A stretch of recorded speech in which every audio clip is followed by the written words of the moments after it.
예, 지난달 제가 어느 교회 방문했다가 아주 멋진 글귀를 보았습니다.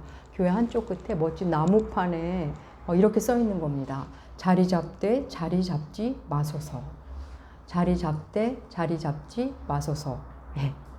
여러분, 이 문구가 어떠십니까? 그냥 보면 예배당에 와서 자리를 잡되 그 자리를 자기 자리인 양 고집하지 말라는 말로 보였습니다. 근데 저는 더 깊은 뜻이 있는 것으로 제게는 익혀졌습니다. 자리 잡되 자리 잡지 않는 삶.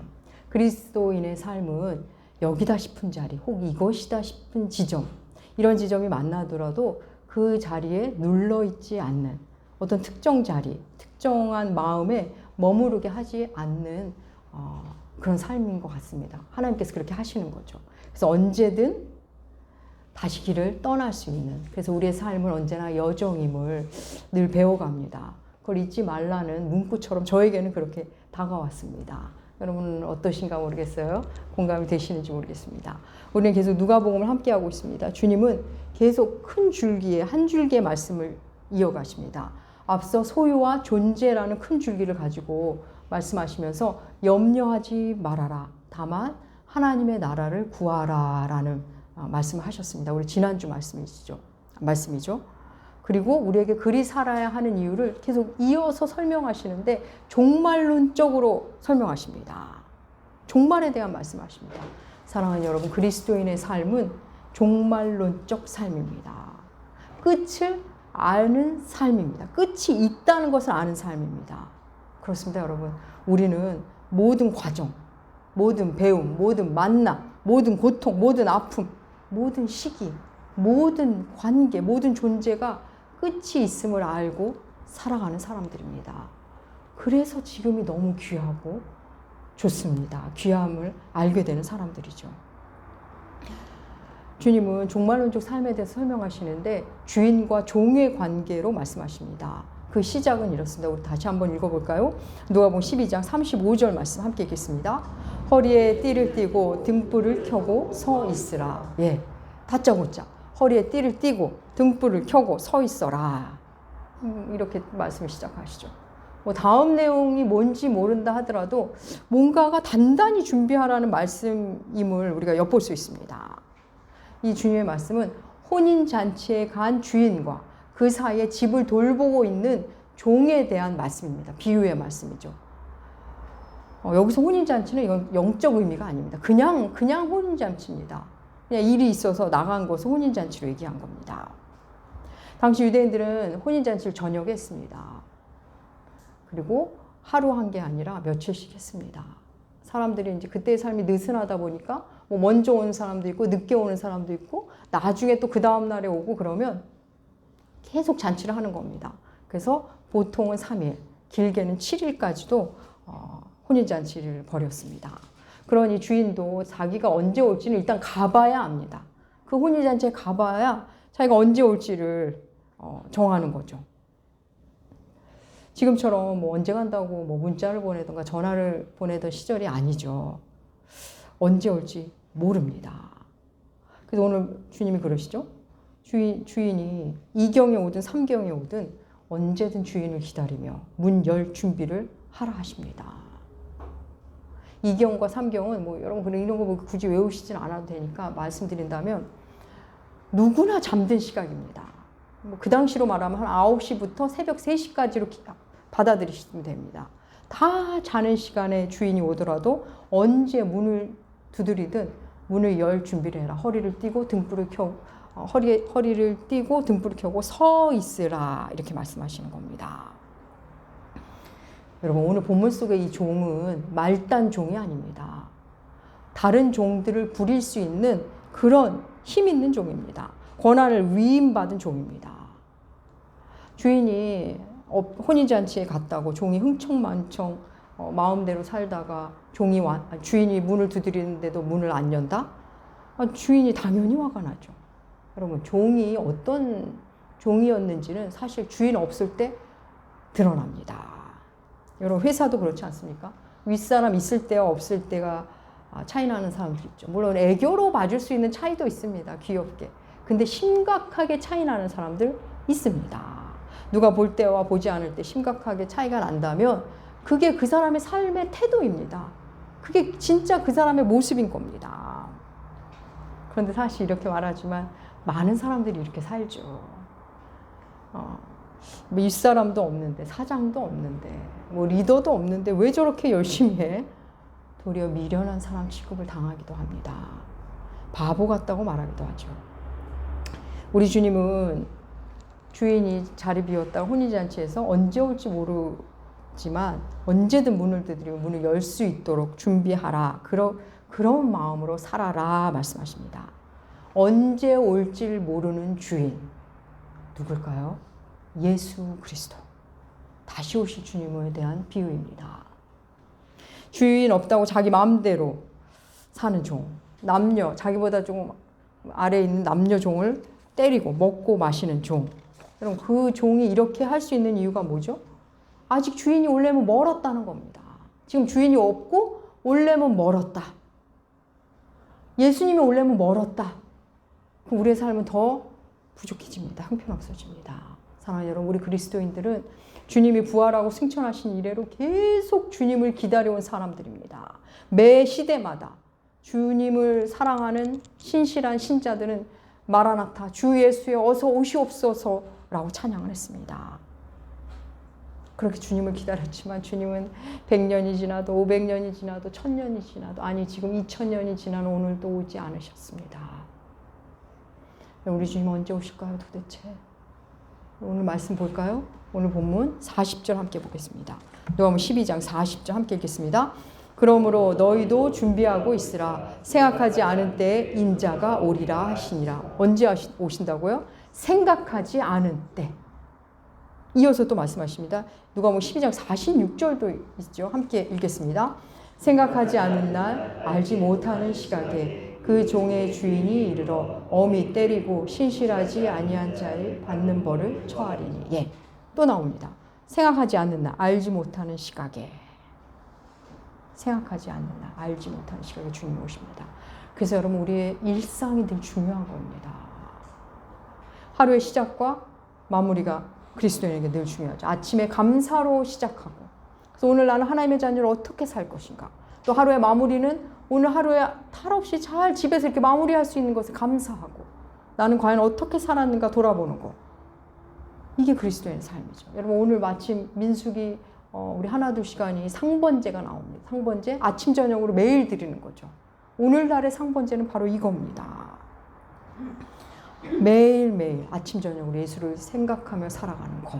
그게 바로 허리를 띠고 등불을 들고 서 있는 삶입니다. 사랑하는 여러분, 일주일에 한번 예배 드리는 것으로 이런 삶을 살기는 어렵습니다. 이런 삶을 산다고 착각할 수는 있지만 이런 삶을 살기는 어렵습니다.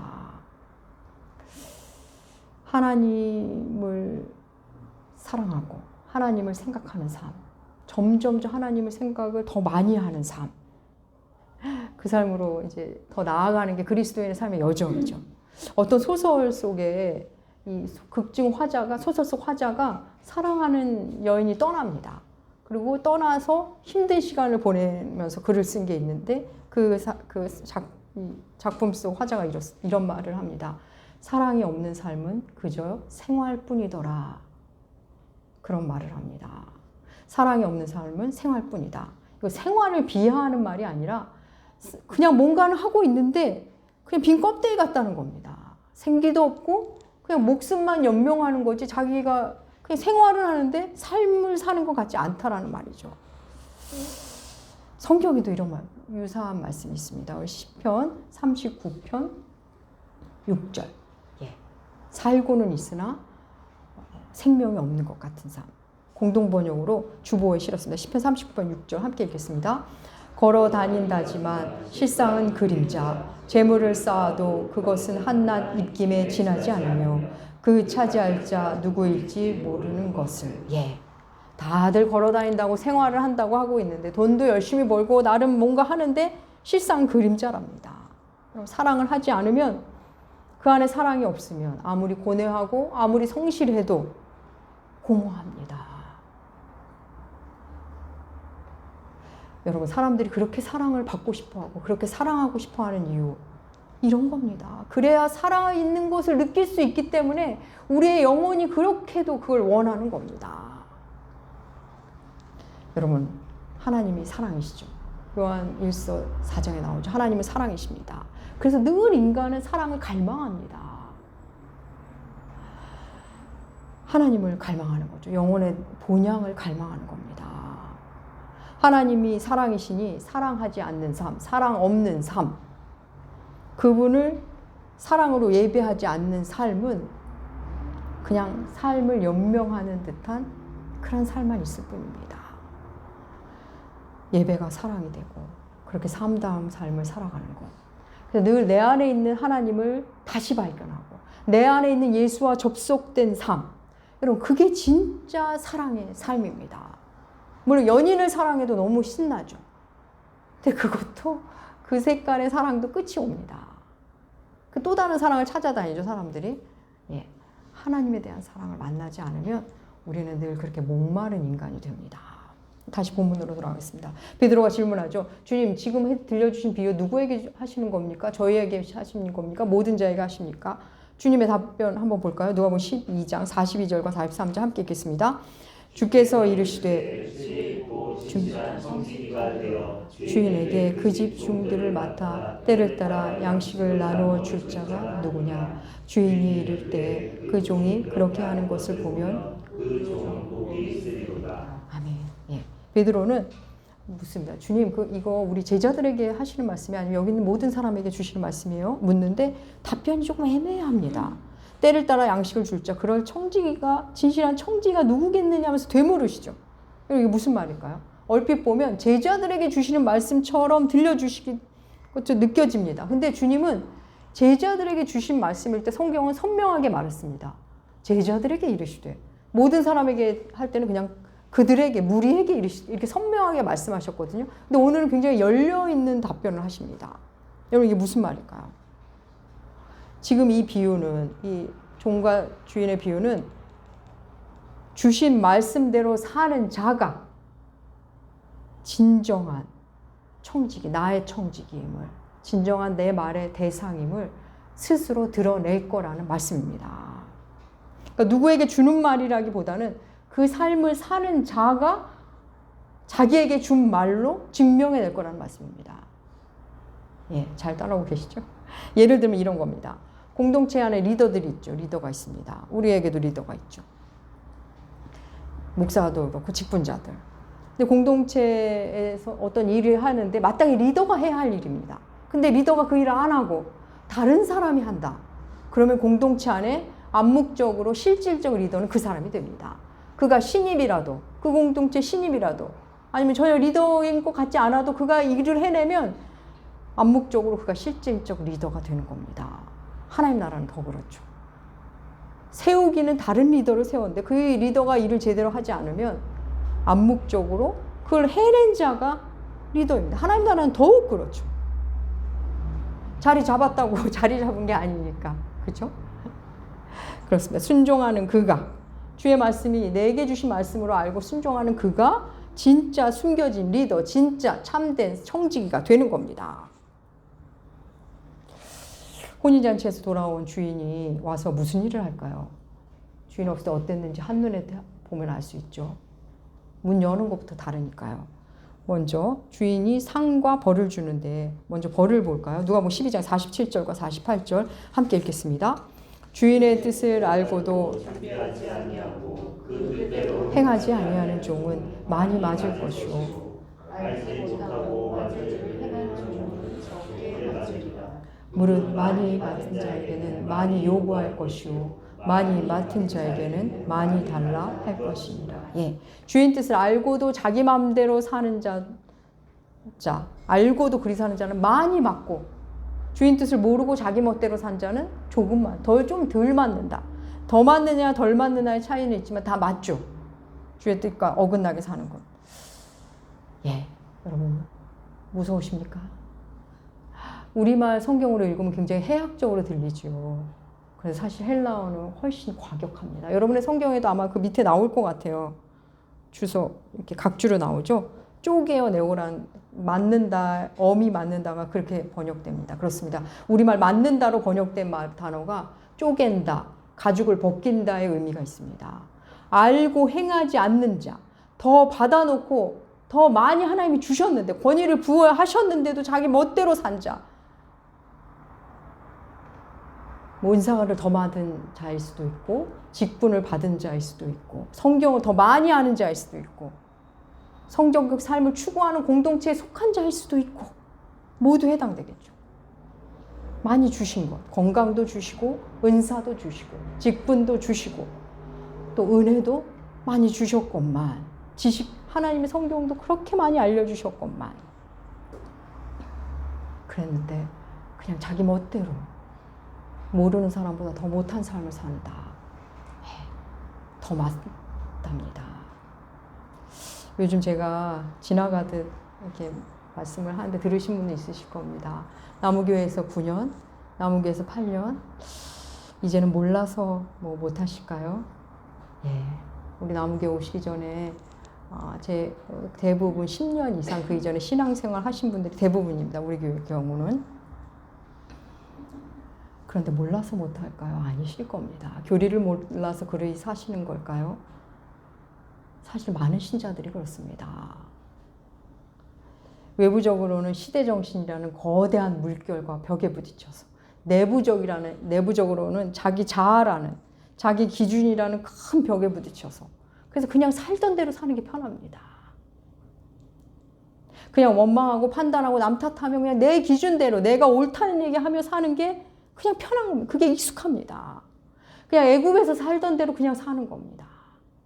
광야에서 늘 불평과 불만이었던 그 이스라엘 백성 모습 그대로 이런저런 이유로 순종할 이유가 많아도 들리질 않습니다. 100가지 순종할 이유가 있어 순종하지 않을 이유 한 가지를 붙잡고 불순종합니다. 그리고서는 자기 합리화 속에서 그리 살아갑니다. 여러분, 벌 주는 주인의 모습이 불편하십니까? 오늘 말씀은 종말론적 삶에 대한 말씀이죠. 여러분, 사실 종말론 하면 다들 두려워합니다. 그런데 왜들 그렇게 두려울까요? 스스로 매맞을 준비를 하고 있기 때문입니다. 근데 이번에는 상 주는 주인 한번 볼까요? 여러분, 우리 오늘 본문이 종말론적 삶인데 놀랍게 복이라는 단어가 3차례나 나옵니다. 37절, 38절, 43절에 그 종들은 복이 있으리라. 오늘 설교 제목이기도 하죠. 그 종은 복이 있으리라. 종말을 말씀하셔서 복을 선포하십니다. 여러분, 종말이 두려우신가요? 종말을 두려움으로 접근하는 건 잘못된 겁니다. 물론 두려운 부분이 있죠. 저도 두려울 때가 있습니다. 하지만 오늘 본문 속 종으로 살면 복 받는 날입니다. 미련할 정도로 우직하게 주님을 사랑하고 그 뜻대로 하고자 애쓰고 수고하고 순종하는 종. 그러면 그 모든 수고를 진짜 알아주시는 최고의 날이 종말의 날입니다. 그 알아주심이 얼마나 놀라운지, 얼마나 놀라운 상을 주는지 한번 볼까요? 누가복음 12장 37절, 함께 읽겠습니다. 주인이 와서 깨어있는 것을 보면 그 종들은 복이 있으리로다. 내가 진실로 너희에게 이르노니 주인이 띠를 띠고 그 종들을 자리에 앉히고 나와 수종들리라. 주인이 와서 어떤 상을 주죠? 주인이 띠를 띠고 종을 섬깁니다. 주인이 종에게 고마워하며 잘했다고 수고 많았다고 자리에 앉으며 그들의 자리에 앉는다는 건 뭐죠? 이렇게 기대 앉는 거거든요. 반쯤 누워있게 하고서 주인이 다 해준답니다. 고생했다고 주인이 섬겨줍니다. 우리 상상해 볼까요? 종에게, 노예에게 나의 생사 여탈권을 언제든 나를 죽일 수 있는 종이 있습니다. 섬겨야 할 사람이 있습니다. 늘 모셔야 하고 살펴드려야 하고 어디 가면 미리 먼저 가서 살피고 필요하신 것이 있나? 뭐 드시는 것 뭐 드실래나 어떻게 하나 늘 살펴야 하는 종인데 그분이 자리를 비웁니다. 종을 하던 대로 주인을 그대로 섬기죠. 주인이 있으나 없으나 똑같이 그분의 집을 살피고 청소하고 식솔들을 돌보고 주인 오길 기다립니다. 언제 올지 모르지만 묵묵히 하루하루 그 일을 해냅니다. 본디 하던 일을 그냥 그대로 합니다. 사실은 더 힘듭니다. 주인이 계실 때는 그게 밤에도 그렇게 이렇게 깨어서 있을 필요까지는 없었는데 그 힘든 일까지 더 추가로 합니다. 그런데 주인이 와서 수고했다며 너 이제 좀 쉬라며 밥을 차려주고 목욕물을 받아주고 좋은 옷을 입혀주고 맛있는 것을 주면서 크게 기뻐합니다. 내 뜻을 알고 살아가느라 수고했다고. 그게 쉽지 않았을 텐데 내가 다 안다. 날 위해 욕도 먹고 왕따도 당하고 오해도 받고 그리 사는 게 힘들었을 텐데 주인이 인정해 주는 겁니다. 착하고 충성된 나의 종아, 이제 내가 다 해주마. 사랑하는 여러분, 우리의 종말은 이런 겁니다. 주님이 오시면 벌 받을까 두려우십니까? 여러분, 지각을 하지 않는 사람은 지각의 벌금이 10만 원이어도 100만 원이어도 상관이 없습니다. 지각을 늘 안 해왔고 앞으로도 안 할 거기 때문에. 근데 지각하는 사람은 소스라치게 싫어합니다. 지각하지 않는 사람은 개인적으로는 아무 상관이 없죠. 벌금이 많아요. 근데 지각하는 사람은 벌금이 높으면 싫어합니다. 왜? 지각할 준비를 하고 있기 때문입니다. 늘 지각할 준비가 되어 있습니다. 사랑하는 여러분, 끝을 준비하지 않는 삶에도 준비되는 게 있습니다.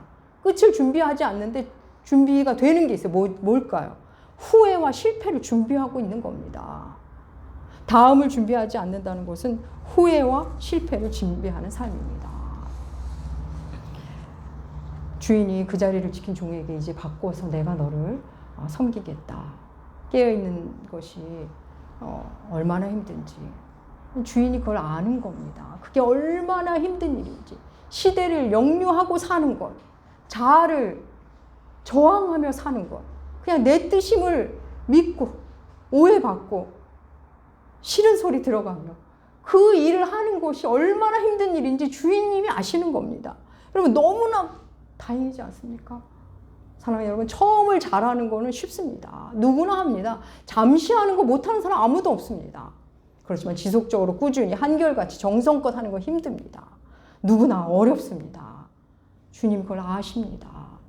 그 길이 너무 힘들었다는 걸 아시기에, 그래서 주님은 항상 내가 너와 함께 한다, 힘내라, 그러면서 교회를 주셨고 성경을 주셨고 날 위해 기도한 사람을 주신 겁니다. 사랑하는 여러분, 끝은 주인이 정합니다. 돌아오는 시각은 주인에게 달려 있습니다. 예수님이 오시는 거는 주님이 알아서 오실 겁니다. 우리는 주님이 오실 것을 굳건히 믿는 사람입니다. 너희 예수가 언제 오냐고 조롱이 있어도 우리는 우직하게 주 오심을 기다리는 사람들입니다. 주인이 종에게 모든 걸 맡기고 갔습니다. 허리에 띠를 띠고 등불을 켜고 서 있는 것. 그 종, 그런 종, 그 종이 지금 뭘 바랄까요? 그 종은 주인이 오기만을 바랍니다. 주인이 없으니까 너무 힘듭니다. 그 아래 종들이 주인 있을 때보다 없을 때 더 말을 안 듣고, 주인이 없으니 밤에 또 깨어 있어. 이 사람의 마음에 간절히 주인이 오기를 바랍니다. 어서 주인이 왔으면 좋겠다. 그 생각을 하며 낮에는 맡기실 살피고 밤에는 깨어서 주인을 기다립니다. 문 열 준비를 합니다. 무서워서 벌 받을 거가 아니라 주인이 계실 때가 훨씬 좋았구나. 주인이 빨리 돌아왔으면 주인을 사랑하기에 기다리는 겁니다. 그럼 주인이 없자 흥청망청한 하고 자기 마음대로 사는 종은 어떨까요? 주인이 안 오기를 바랍니다. 자기 마음대로 종을 함부로 대하듯. 함부로 뭐죠? 사람들 함부로 대하고 자기 멋대로 사는 것. 계속 그렇게 살려면 주인이 안 와야 됩니다. 사랑하는 여러분, 자리 잡지 않는 삶. 우리 삶은 예수를 믿으면, 예수님을 사랑하면 우리의 삶이 하나하나 자리 잡혀갑니다. 우리의 마음에 질서가 생기기 시작합니다. 나의 일상에 질서가 생깁니다. 그저 말씀대로 그냥 하라 해서 했을 뿐인데 정리가 되어가고 자리가 잡힙니다. 그런데 하나님은 반드시 그 자리를 또 흔드십니다. 변동시키십니다. 이 정도면 되는 줄 알았는데 또 흔드시는 거죠. 주일 예배만으로 될 줄 알았는데 잘 안 되는 겁니다. 집사가 되고 봉사하면 될 줄 알았는데 잘 안 됩니다. 목사가 되니 되기는커녕 더 부족함만 발견합니다. 마음의 자리를 또 옮기십니다. 아, 이거였구나. 이제 된 것 같은데 하는데 또 아닌 겁니다. 또 다른 자리로 가야 합니다. 그렇게 낮은 자리, 더 불편한 자리. 그런데 신비롭고 놀랍게도 그곳에 가면 마음이 넓어지고 아름다워집니다. 물리적인 자리를 옮기라는 말씀이 아닙니다. 때로는 물리적인 자리는 그대로인데 내 마음의 자리가 자꾸 바뀌는 겁니다. 사랑하는 여러분, 머물겠다고 하는 순간 우리의 영혼은 다시 세상을 향하게 됩니다. 외형 그대로일지라도 자리 잡지 않는 삶을 살면 내 마음의 자리는 점점 낮은 자리를 추구하게 됩니다. 사랑하는 여러분, 조금 힘들어도 주의 뜻을 아는 자답게 살아갑시다. 수월할 때도 있으실 겁니다. 하지만 고단할 때도 있으실 겁니다. 누군가 박수 쳐줄 때도 있지만 아무도 몰라줄 때도 있을 겁니다. 수고로운 날도 있지만 너무나 기쁘고 가볍고 신나는 날도 있습니다. 아니, 겉보기에는 힘겨움과 수고와 갈등이 많으실 겁니다. 하지만 내 내면을 깊이 보면, 우리 집사님 오늘 기도하셨죠? 예수 안에서 깊은 고요 속에 들어가면 어느새 깊은 강물 같은 평안이 내 안에 이미 들어왔다는 걸 만나게 됩니다. 사랑하는 여러분, 겸손히 말씀을 붙잡고 말씀을 사는 자는 그 평안을 만나게 됩니다. 사랑하는 여러분, 허리에 띠를 띠고 등불을 켜고 서서 주를 기다리는 삶, 그 삶을 살아내면 주께서 알아주십니다. 주님의 언약을 믿고 주께서 나에게 행하신 일을 인정하고 주께서 나를 변화시킨 것을 인정하며 찬양하면 내가 주님을 알아들인 거에 몇만 배로 나를 알아주십니다. 너무 기쁘지 않습니까? 여러분, 목사인 제 눈에도 여러분이 얼마나 고군분투하는지 다 보이는데, 그래서 늘 안타깝고 아파하면서 기도하는데 하나님이 왜 모르시겠습니까? 여러분, 유치한 비유지만 줄곧 하는 비유죠. 죽음 이후는 시간 바뀝니다. 그래서 시간으로 얘기하기는 어려운데 좀 유치하게 제가 자주 하는 비유인데, 여기서부터 우리 교회 입구까지, 저 문까지가 이 생의 삶이라면 저 문에서부터 미국까지가 우리 죽음 이후의 삶입니다. 여기서부터 여기 좀 재미나게 살자고 쾌락을 추구하고 그 다음을 엉망진창으로 가죽을 벗기고 매맞으며 산다면 그것처럼 어리석은 게 뭐가 있겠습니까? 사랑하는 여러분, 모든 것은 끝이 있습니다. 예, 우리의 아픔도 끝이 있습니다. 내 사랑도 끝이 있습니다. 우리의 존재도 끝이 있습니다. 그걸 기억하시고 자리 잡지 않는 그리스도인의 삶, 주 오심을 기다리며 겸손히 계속 낮은 마음으로 옮겨가시는 아름답고도 우직한 삶, 그 삶을 사시는 여러분들 나무교회 되시기 주의 이름으로 축복합니다. 기도하겠습니다. 하나님 아버지, 그렇습니다. 끝이 있는 존재인 우리에게 이렇게 끝없이 사랑을 주시고 끝간데 없이 자라게 하시니 감사합니다. 부족한 우리 몸뚱이로, 연약한 우리 마음으로 주를 알아가고 주님을 알아드리고 애써 그 뜻대로 살아갈 때 주께서 이렇게 크게 알아주신다고 하니 하나님, 그 크신 사랑에 깊이 감사드립니다. 주님의 그 사랑을 당연한 것으로 여기지 말고 종된 자답게, 종으로서 주의 말씀에 아멘으로 입으로만 하는 것이 아니라 삶으로 화답하며 기쁘게 사랑하는 우리가 되게 하여 주시옵소서. 주님 생각을 어제보다 오늘 더하게 하시고 앞으로 더 많이 주 오심을 기다리며 주님 생각하는 우리가 되게 하여 주시옵소서. 감사드리며 존귀하신 예수님의 이름으로 기도합니다. 아멘. 아멘.